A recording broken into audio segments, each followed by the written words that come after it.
Ja sam Carlos i dolazim iz Meksika. Posle jedne turističke posete Srbiji, rešio sam da se preselim u ovo prelijepu zemlju. Ovde živim od 2015. godine. Naučio sam srpski jezik i tek sam počeo da otkrivam bogatstvo srpske kulture. Znači, ova je ta vesela mašina, a? To je ta vesela mašina. Cepamo drvo malo. Au, kažem, ja samo cepam pivu i rakiju, ali ako baš treba pomoć.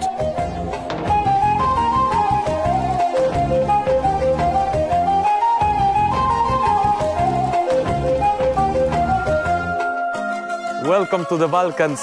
Bienvenidos a los Balcanes.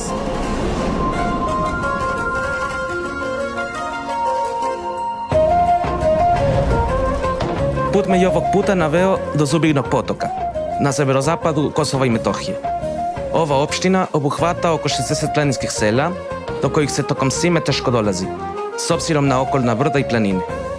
U selima većinsko stanovništvo čine Srbi, za razliku od juga Kosova i Metohije. Znam koliko je kao ime važno za Srbe, a naročito za ljude koji žive ovde. Zato sam rešio da dam svoj mali doprinos u humanitarnoj akciji koja se ovde održava. Organizacija Budi Human prikuplja dobrovoljne priloge za bolesnu decu, a ja ću da pomognem tako što ću da napravim limonadu sa štand. Naravno, daću i svoj prilog za bolesnu decu Srbije.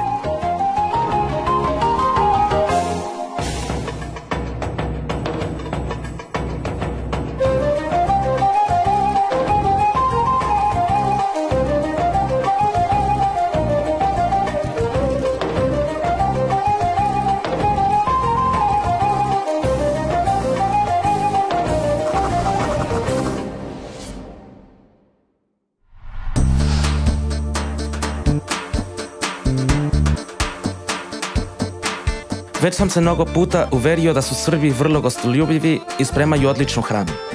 Znam i da su majstori da naprave razne predmete od kože i drveta i da se ovde tradicija čuva više od bilo čega drugog. Ali još nisam video kako nastaje jedno od glavnih srpskih obeležja – rakija. O, dobar dan. O, dobrodošao, dobar dan. Hvala. Ja sam Miša Janković. Ja sam Carlos. Evo, došao sam da vi pečete rakiju. Da vidim kako se peče. Ja sam čuo da vi pečete rakiju, tako da? Jeste, evo, pečemo rakiju. Upravo smo sad pripremili, izvršili pripremu i sad samo čekamo da se pojavi alkohol. Ovo je aparat, mašina koja proizvodi alkohol. Ovde se već ubacula, kako to mi kažemo, komina, da džibra. Ovo je sve zadiktovano, sve pripremljeno, poklopac. Kazan se, ovaj poklopac je i ovo sve od bakra.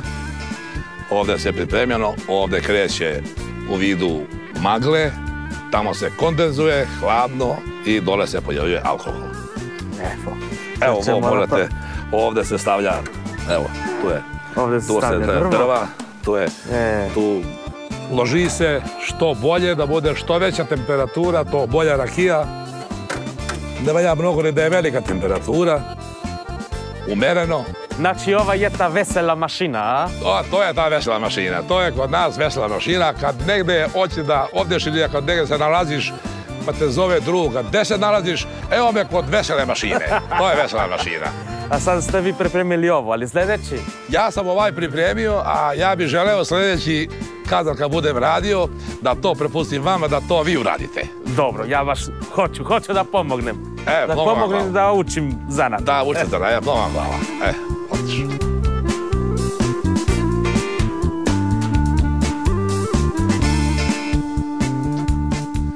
Živeli? Prvo da nazdravimo, a? Da nazdravimo, da, tako. Pa da pečemo rakiju. Pa da pečemo rakiju. Ova se pije s roz. Tako je to po našim običajima. Šta vas interesuje? Pa ajde sad. Hoće da mi kažete šta je sve ovo? Mislim, naravno kazan. Evo imamo... Ovo je mašina koja proizvodi rakiju. Prvo se pripreme voćka od koje se pravi rakija. Jabuka, šljiva, dunja, bilo koja. Ovo je recimo jabuka. Stavlja se u kazan. Sad pravimo jabuku. Prvo jabuka stavljamo, prvo se jabuka stavi, treba jedno 15-20 dana da čeka da bi došlo vrenje. Kad vrenje stigne, stavlja se znači u ovaj kazan. Ovde voda mora da postoji. Kad se loži oganj, temperatura para se izbacuje, ovdje se kondenzuje i tu se stvara tečno stanje i dobije se alkohol, rakija. Dobro, da. Sad ćemo ja i ti to da uradimo, da bismo mogli da dobijemo rakiju koju mi pijemo. A ova je iz prošle godine, ili? Ova je od prošle godine, ovo je stara rakija, imam i od ove godine, ali bolje da se pije stara rakija. Naravno. Stara koka te ne bilja koka. A vi onako, naravno, imate svoju rakiju da pijete dok pečete. Da, sve ima svoje rakije, sve ima. To je ono. Još nešto? Ajde, sad ćemo da prvo šta treba da se radi. Ajde da uradimo.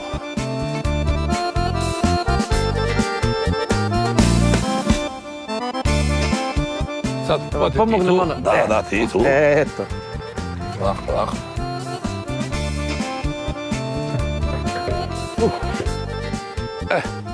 Sad da vas pitam, zašto je od bakra? Od bakra zato što se brzo greje i zato što bolja rakija izlazi. Isključivo mora da bude bakar. Bakar je tanak, on je elastičan, on se zagreje brzo i rakija dolazi brže upravo do te kondenzacije dolazi brže da bi se stvorio alkohol. Idemo dalje. Idemo dalje. Aha. Drži sad tamo ti taj deo. Oj, vas tamo, a?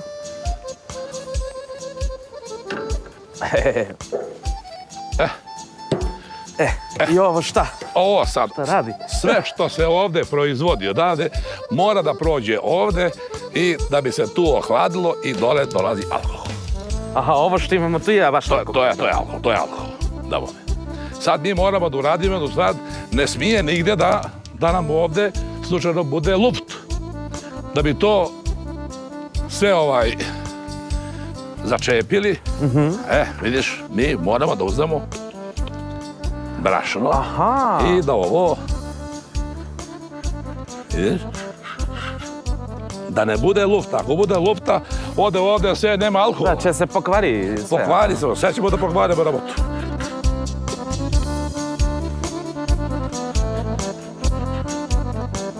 I koliko često morate to onako da... Svaki put. Aha, svaki put kad se evo, vidiš.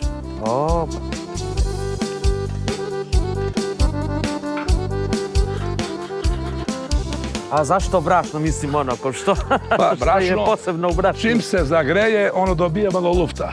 Brašno se stvori u testo i ne damo da prođe luft. Vazduh, nema vazduh. Evo, to je zanimljivo, to nisam znao. Vidiš. Nešto novo. I, na primjer, onako, sad što dobijamo tamo, sad onako, koliko grada alkohola ima to? Da, to obično ide oko 18 gradi. To je negde oko 43, 44, do 45 stepeni. Ali mislim sad, na primjer, onako, sad ne znam koji je... A sad, ono prvo, to je jako, prvo. Aha. Sve što više ide, tamo sve je slabije. Aha, dobro, onako, fermentiše se više je. Ali, na primjer, eto, kao, ja pošto sad htio da vas pitam, ja ide kao ono, na severu ovde sam bio mnogo puta, ali znam da dosta ljudi i Srbi nikad nije bilo ovde u Kosovu, na Kosovu i Metohiji. Pa ono, preko ko zna ono za meku rakiju, na primjer. Ima, meka rakija. Koja je razlika, da, ono, koja je razlika da se pravi ljuta, pa i da se pravi meka. Ovo sad mi idemo pravimo meku. Aha. Pa onda posle sljedeći put samo rakiju stavljamo tu, pola rakija, pola voda i dobijemo ljutu rakiju. Aha. Od ovoga nema ljuta. Može ljuta, ali nije dobra. Da bi je pročistili hemijski sastav, da se pročisti, da bude rakija što bolja, što kvalitetnija. Znači, mi stavljamo pola rakiju, to ono može da bude recimo 35-34 stepena i ono resto se dodaje voda i to se pročišćava i dobije se ljuta rakija. Ljuta. Dobro, pošto ja mislim onak, ja više volim ljutu, tako da... Dobro, imamo mi ljutu. Mi za to pravimo ovu meku. A sad smo popili ljutu, jel' tako? Da bi dobili ljutu, mora da pravimo prvo meku. A i ovdje se dosta pije meka, a? Pa, dosta se pije meka, dosta. To je tradicija kod naših starija, da obično već. I to meka se pije sa onom malom čašom većom. Da. Ne ona mala, nego ona velika. Ona ovako, pošto da mora da postigne ona mala koja je ljuća da bi bili jednake. Dosta sam puta bio na slavama ovde, na severu, tako da znam kako to ide da se pije meka. To je. I na primjer ono kao kazane isto, jel kupite to, jel to skupo je? Pa ima to firme koje prave. Ima majstori, da. Majstori koji to prave. Mi to ne proizvodimo ovdje, mi to kupujemo. Recimo, ovaj kazan jedan, on košta negdje oko 1000 evra. Ima i skuplja, ima i jeftiniji. Ovaj je jedan od srednjih ovako našeg ovog vremena. Obično sve kupuju ove. Pošto mislim, ajde, sad što sam ja učio sa vama kako se pravi rakije i to, pa može, ja ću kupit kazan, manji neki, ono. Ti manji neki, jel? Da, pa pravim ja samo za svoju konzumaciju. Može manje, može veće, može sve, ljudi prave sve, ima to ljudi koji to rade.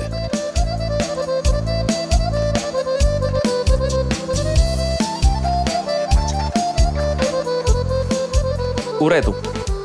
Vreme je da i ja zavrnem rukave. Toliko sam puta do sad pio rakiju, da bi bio red da jednom pomognem dok se pravi. Možda nisam stručnjak kao Čika Miša, ali mogu bar da skupim cepanice za vatru. Taj deo posla je isti i u Meksiku i u Srbiji.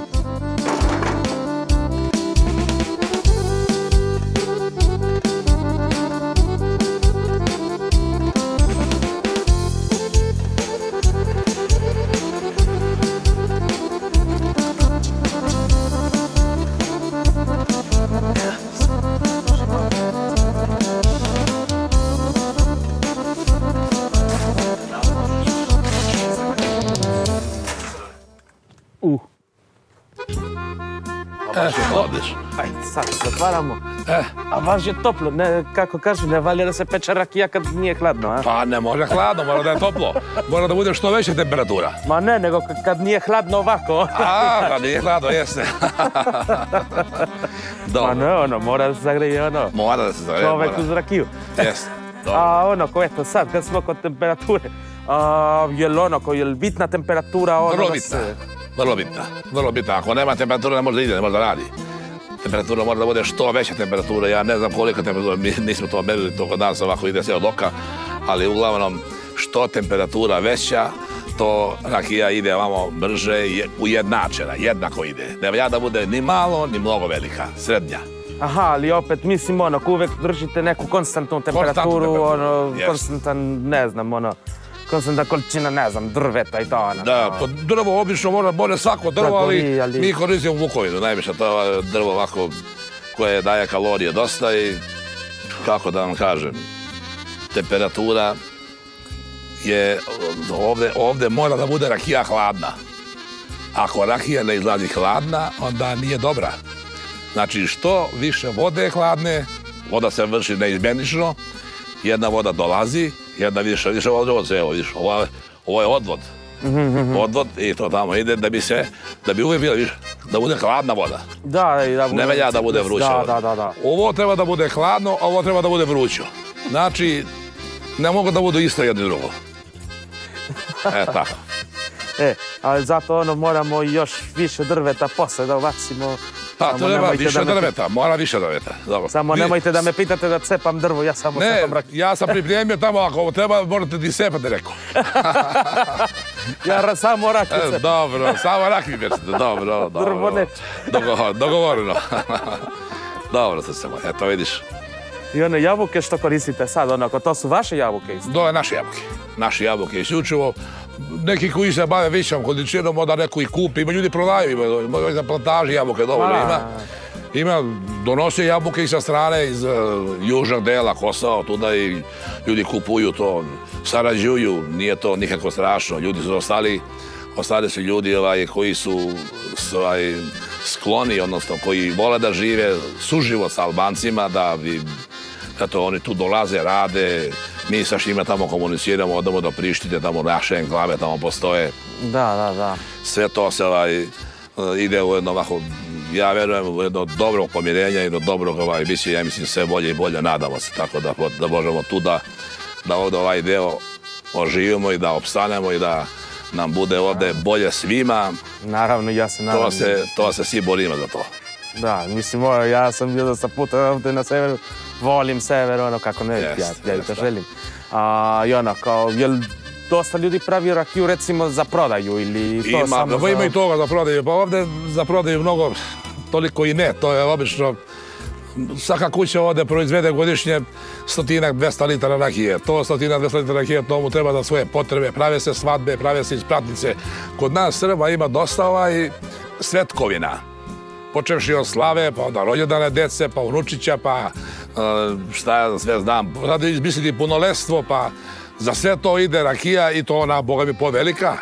I onda vi imate ono ko, eto, posebnu rakiju, eto, za svadbu, za krštenje, za svadbu. Za svadbu, da, ono, za pečenje rakije. Samo pečenje rakije, razne vrste, samo za više vrsta veselja. Da, za svaku upotrebu, ono imate neku posebnu. Ima zimi, ovo kad je ovo sad, kad padne sneg, zimi, mi kuvamo rakiju, kuvana rakija, to je mnogo zdrava, mnogo dobra. Kad bude tamo oko Nove godine, oko Božića, obično Božić kad je tu bez kuvane rakije, to ne može se prođe. Tako. I sad onako, je li Albanci onako i oni prave rakiju? Pa i oni sad prave rakiju, oni dosta i konzumiraju rakiju. Ja sam tamo imao dosta, ja sam radio u Prištini dugo godina. A kupuju onako? I oni isto, oni proizvode. Evo, juče je došao tu kod mene moj prijatelj, donio je tu neku jabuku okolašenu i kaže, ja imam kazan, tamo živi u jednom opština Klina, kaže, ja imam kazan svoj, ja pečem rakiju, pa došao kod mene da vidi kako ja to radim, pa da će onda primjeni to tamo i tako dalje. To ono špioniranje. Jeste, to je, jeste. Špioniraju to ono, ko da nauče umetnost. Jeste, to, ovo je umetnost, ovo ne može da radi svako, ovo je škola. Pa sad kako ne znam, možda ja ću u Meksiku da... Ja bi voleo da vi ovo naučite da radite i da dođem ja kod vas samo da probam. I kako vi pravite rakiju? Sljedeći put hoćete. Sljedeći put hoćete, vidjet ćete da ja ću da pravim neku... Važi, ja vidim da ste vi zainteresovani, vidim da dobro shvatate to sve. Vi bi već mogli sad da radite ovo bez mene da ja nisam prisutan. Pa dobro, ajde sad, to je nešto veliko, ali... Odlično, dobro. Možda? Moram da priznam da je ovo alhemičarski posao. Kako napraviti zlatnu rakiju? Nije čudo što je ovo piće toliko popularno na Balkanu, jer baš se vidi da predstavlja spoj čoveka, prirode i tradicije. Sad što treba da se radi? Tradicija je kod nas kad se peče rakija, da se pečeni krompir stavlja u pepeo, to je najbolje. Uz rakijicu ide i pečeni krompir, to se slaže. Evo, stavite ga u pepeo tu. Samo da bacim u pepeo, a? Tako. Evo. Jo, bome. A ima više? Ima tu dosta mana. Dobro, to sam trebao... Pokrij malo, pokrij to za pepelom. S pepelom, a? Tako, sasi se ona malo. Tako. A šta ko je iz vrha ovoga? Odzgor će da ga grije. Vidim da sad se... Dobro je. A šta je s vrha ovoga? Dobro, sad ću ja da vas pitam, kako se krompir zove na španskom? Papa. Papa. Odlično. To ću da zapamtim. Evo, isto tamo kad budete kod vaše da prenesete da uz rakijicu ide i dobar pečeni krompir. Sve je to u sastavu rakije. Opa, da, dobro. Viće.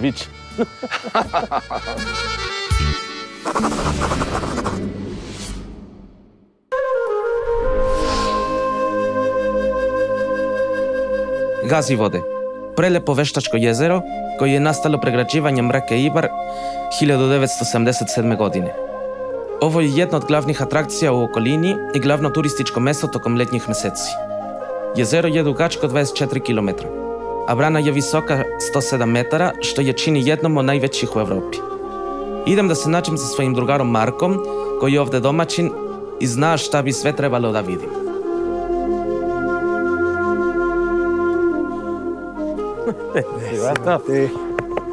Ja što si rekao, ponositi štab za pecanje. Pa idemo na pecanje. Idemo. Neke rivice.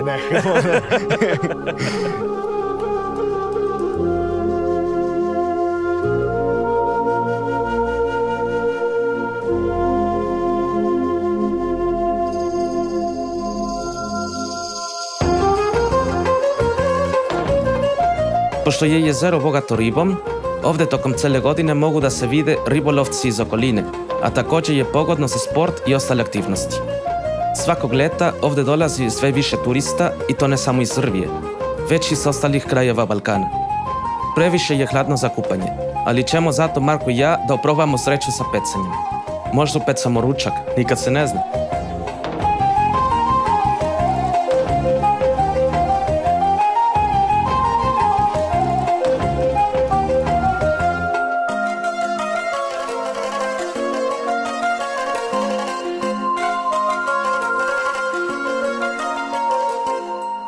Izgleda nema puno riba ovdje. Ima riba, samo što nije sezona pecanja, ali uvijek imaju ribe na ribnjaku. Inače imamo nade, a? Imamo nade. Ajmo tamo onda.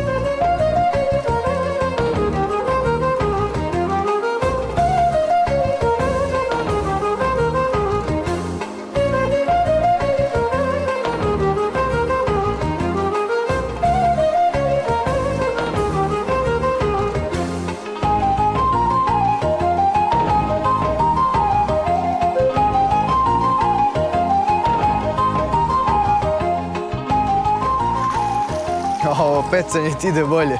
Pa bolje mi ide nego tamo, ono drugo. Pa ćemo da ih jedemo. Spustite ribe i onda idemo na ručak. A, da ih ispustim pa idemo tamo, Da, da. Uj, dobro, ajde. Više volim meso nego ribu. Tako da... Sad je pravi trenutak da se malo odmorimo i da pojedemo nešto. Odavno je vreme za ručak, a Marko kaže da zna pravo mesto.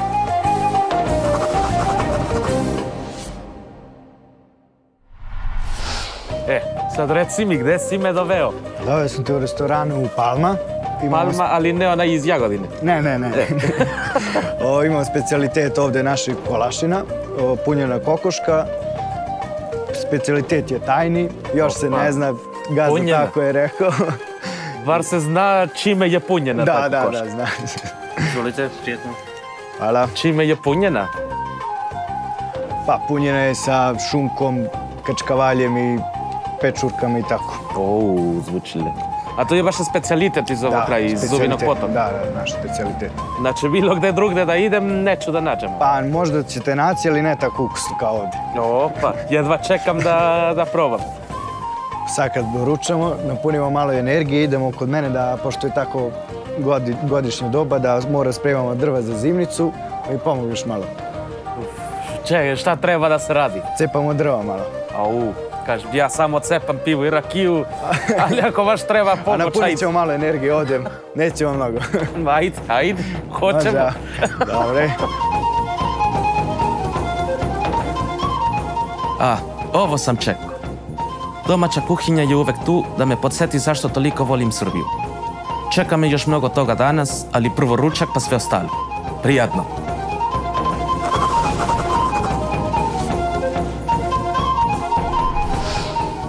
Hvala ti, Karlo, što si došao da mi pomogneš. Znam da nije veseo posao, ali posle rada čeka nas čajna jedna naša domaća rakija. Ništa, onda hoću malo. Može, a? Onda može malo. Evo, krenemo na posao. Da vidim ako smem, ajde. Ništa sad. Ne znam, ja to radim. Eno ga. Nisam ni zamišljao da ću u životu ikada raditi neke poslove. Posebno ne da cepam drva. Ali je neko rekao da je lako. Ja kažem nije ni malo. Ipak ponadao sam se da će mi cepanje drva biti zanimljivo. Dobro, tamo nije znam. Sad vidiš, ovo ne znam kako da lupim više.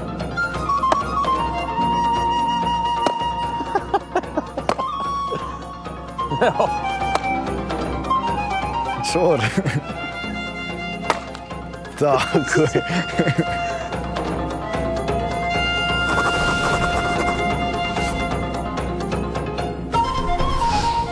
Evo, posle svakog odrađenog posla kod nas ide jedna rakija čajna.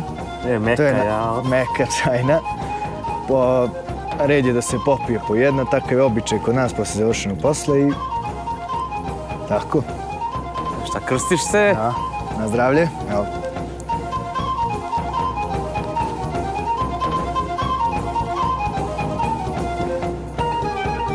Evo cijelo. Evo, ja se krstim, a? Na zdravlje, evo.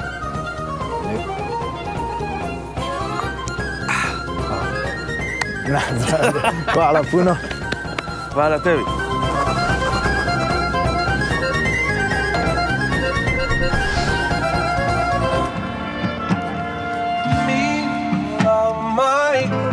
Mnogi prijatelji su mi rekli da ne smem da propustim priliku da vidim vrh Verim na planini Mokra Gora dok sam na Kosovu i Metohiji. Nisam baš neki planinar, ali zato sam avanturista i nema šanse da propustim priliku da vidim nešto novo u Srbiji. A avanture ovde ima na pretek. Ljudi su naučili da se drže zajedno čak i kad tako ne izgledaju.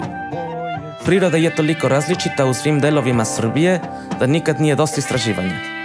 Običaji i kultura su važni, kao i da nisu deo prošlosti, već sadašnjosti i budućnosti.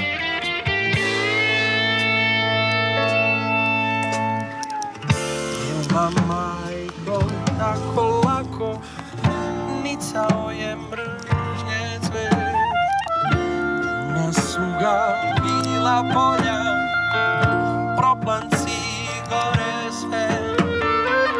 Sine mili, zar ne vidiš da to nisu tvoji sni? Okolo dođu zveri, čuj što šapću anđeli.